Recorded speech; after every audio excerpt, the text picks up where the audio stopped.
guys, how's it going? Justin here with Keystone Mountain Outdoors. Today what we're doing is a first impressions unboxing video of my new rugged Obsidian 45.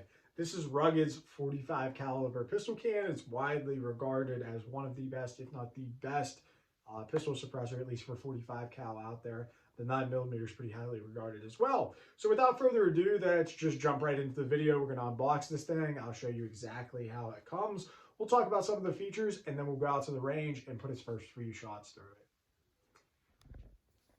All right, guys. So what we have on the table here is the Obsidian and all the accessories I have for it. Of course, tax stamp, and I have a host here just so I can show you. This portion of the video might be a little bit long, but there's a lot that goes into this because this is a pistol suppressor, so there's a lot of different mounts, which we're going to go over, as well as it's a configurable suppressor. It's a modular suppressor in the sense of you can run it in a short and a long. So without further ado, let's jump right into it. We'll kind of go over some of the specs while we go through it. So unboxing it, the Obsidian and all the rugged accessories ship in these style pouches. If you've ever used like a Hogan drill bit, the drill bit shipping package is similar to this. Just kind of one of those things that I noticed.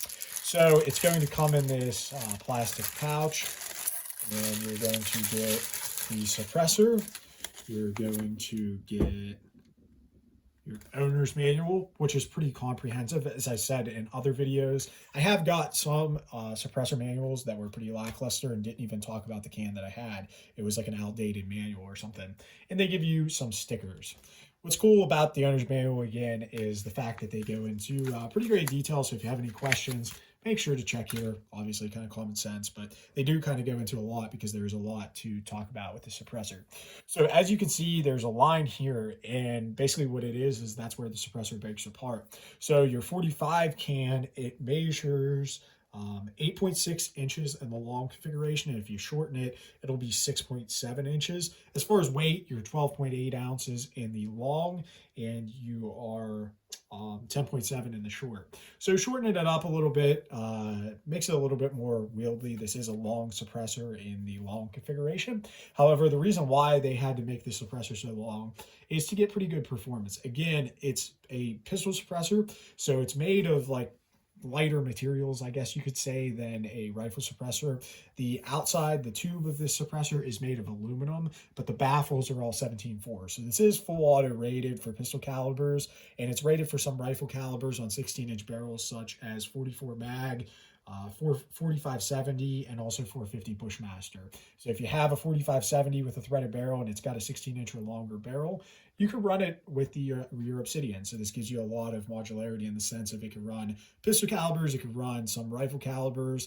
It'll do 300 blackout subsonic, which is pretty cool. So there's a lot that goes into it, and this is a user serviceable suppressor. So if you want to run 22 through it, you can go ahead. Now, one thing I will say, this is heavier than your traditional 22 can. Your traditional 22 can is about 5 ounces, and it's pretty small. This thing is giant, and you would think you'd get a lot better sound suppression, but you really don't compared to a traditional, like, properly designed 22 suppressor. So without further ado, let's start breaking this thing down. So your end cap, how you disassemble it, you use a piston. You can take your piston out of the back here, and you can use it, but your piston actually works as your disassembly tool. Now, I pre-loosened this, but it's pretty easy to get it to come out. They do offer different end caps if you want a 9mm specific end cap. Being that this is a 45, you could shoot down to 9 or 40 or 10mm or whatever. So that's pretty cool. I do not have a 9mm specific end cap. And then this module here just unscrews, and you can take this off.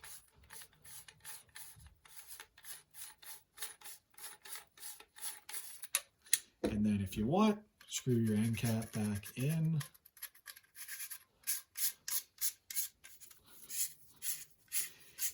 And we'll mount it to a pistol. Now, it's going to ship with a 0.578 by 28 piston. That's pretty much your standard 45 caliber piston. I'm going to put it on a 226 here, so I'm going to have to change out this piston.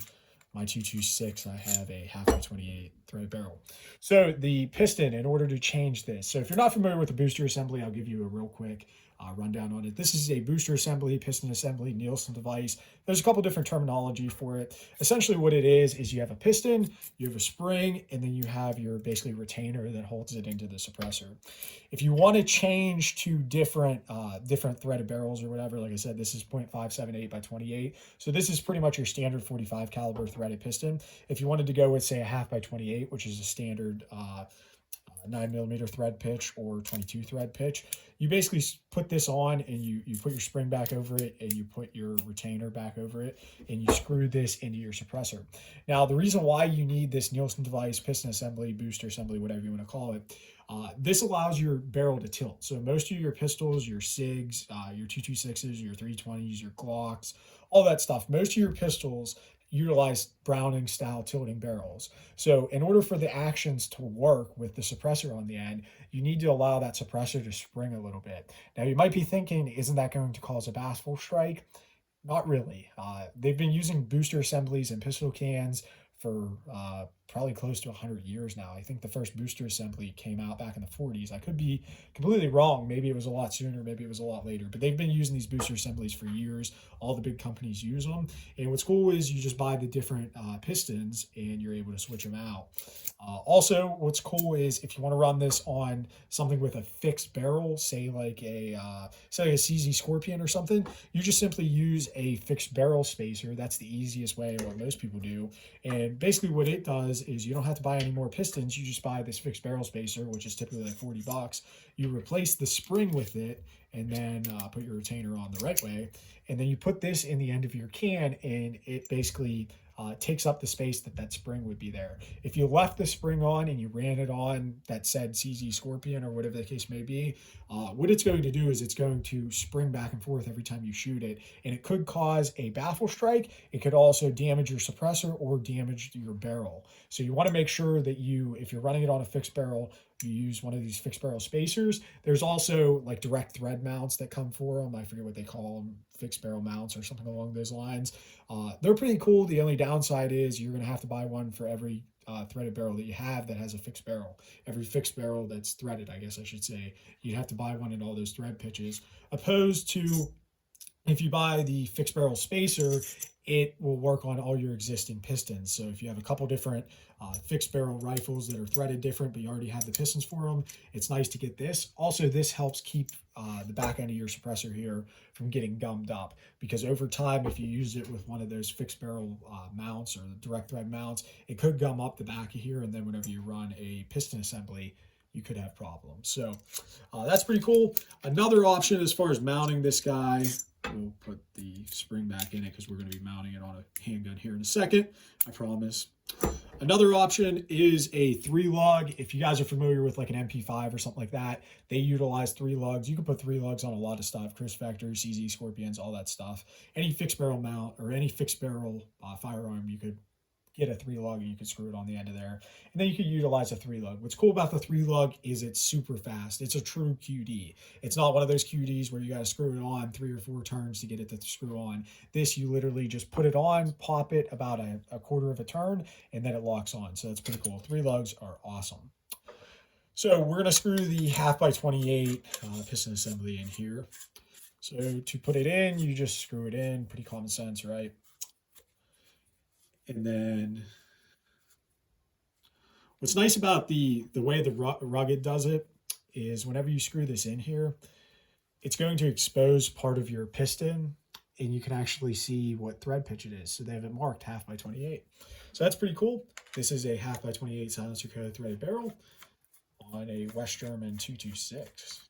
So screw that on there, and then there you go. We have the Obsidian in the short mounted to a 9mm. So the 226 is a pretty good host. We'll do more videos in the future talking about different handgun hosts because the host really matters on a pistol. As far as decibel reduction, obviously decibel reduction is something that is really depends on a lot of stuff. Atmospheric condition, host, ammunition, all that stuff. However, just kind of a reference, Rugged says in the K configuration, on a 9mm, it should be around 130 decibels. So I don't know exactly what ammunition they were using there. I'm assuming subsonic. They might have been using Hush, I'm not sure. In the long configuration on 9mm, they claim about 120 125.9, and that's not shot wet, that's shot dry. So this is, even though it's a 45 cal can, it's actually one of the quieter 9mm cans out there. So I think we've covered pretty much everything we need to cover. All right, guys, out at the range, we got the Obsidian 45 in the full size mounted to my 6-hour P226.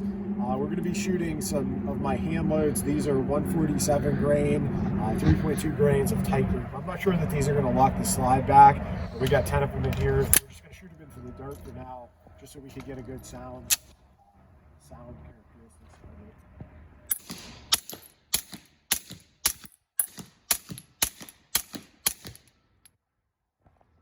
All right, so we got the Obsidian and the short on the PT26.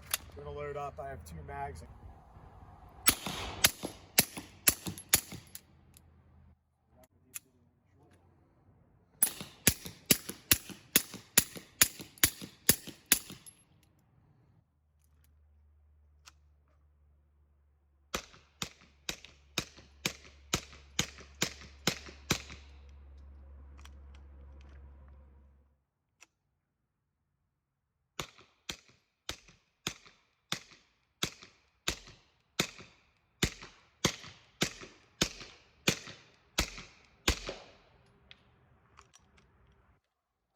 Don't watch.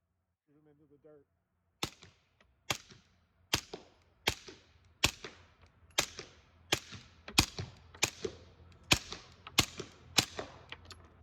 These last 2 we'll put on steel.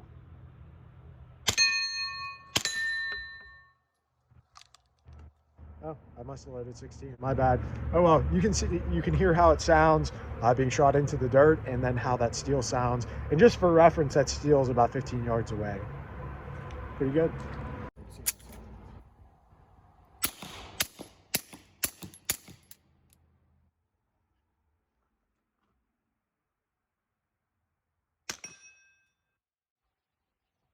Who says you can't shoot with standard height sights over a suppressor and hit steel at 25 yards away?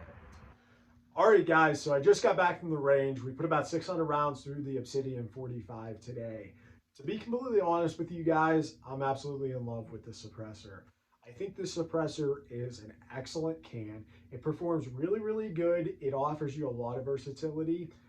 One thing we'll talk about now is the Obsidian 45 versus the Obsidian 9.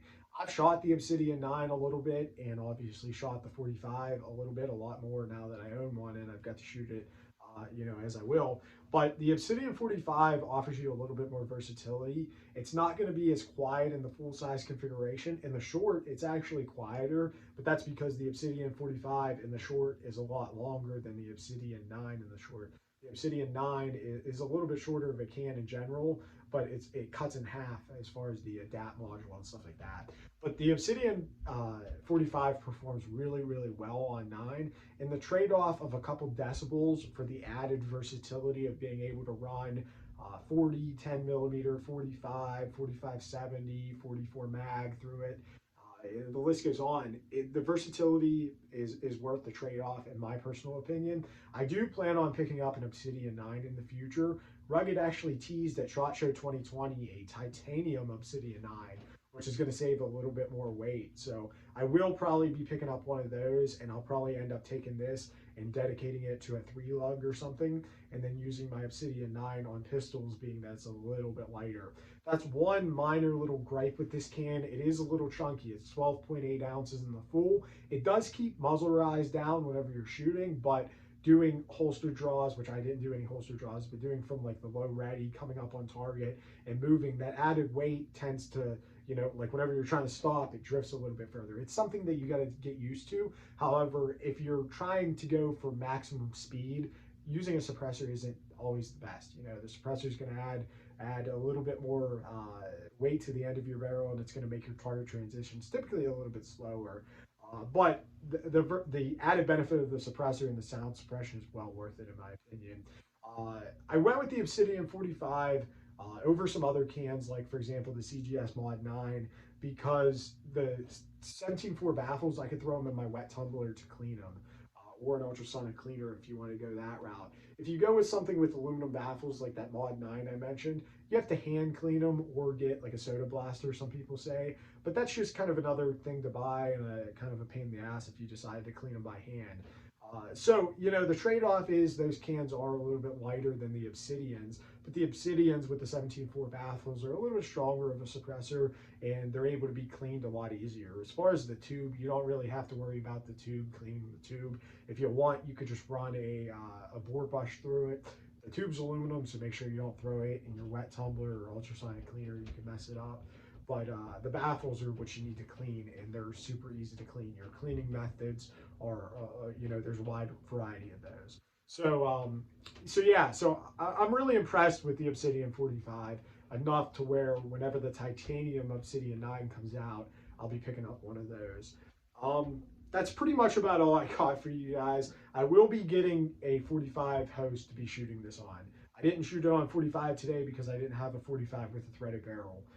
Got to pick one of those up. I might get a 45 with a threaded barrel pistol, and I might also get a Banshee with a 45, a CMMG Banshee and 45.